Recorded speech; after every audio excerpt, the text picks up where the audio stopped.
Hey guys, അപ്പോൾ നമുക്കിന്നൊരു ചോട്ട day in my life കാണാം. പ്രത്യേകിച്ചൊന്നുമില്ല എന്നാലും. അപ്പോൾ രാവിലെ തന്നെ ഞാൻ എണീച്ചില്ലെങ്കിലും മിയാപ്പി എണീച്ച് കളി തുടങ്ങി.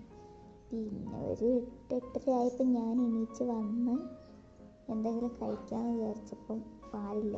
അങ്ങനെ ഞങ്ങൾ രണ്ടും കൂടെ പോയി കുറച്ച് പാലും മുട്ടയും വാങ്ങിച്ചുകൊണ്ട് വന്ന് ഞങ്ങൾ കുറച്ച് ഓട്സൊക്കെ ഉണ്ടാക്കി. ഞാൻ ഓട്സ് കഴിച്ചു, മിയാപ്പിയുടെ ഫുഡ് കഴിച്ചു. ഇവിടുത്തെ ബാൽക്കണിയിലിരുന്ന് ഫുഡ് കഴിക്കാൻ എനിക്ക് ഭയങ്കര ഇഷ്ടമാണ്. ഫ്രണ്ടിൽ നല്ല പാടമുണ്ട്, പാടത്ത് പണിയുന്ന ചേട്ടന്മാരുണ്ട്.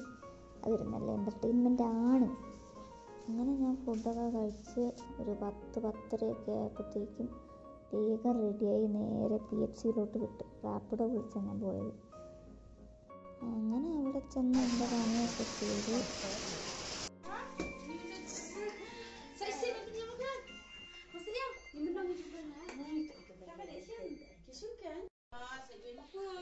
ഒരു 1:30 ആയപ്പോൾ ഞാൻ തിരിച്ചു വന്നു.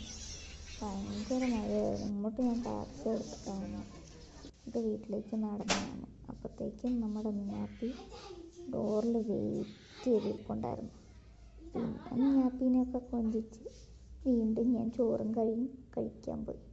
അപ്പോൾ അത്രേ ഉള്ളൂ ഗൈസ്. Bye bye.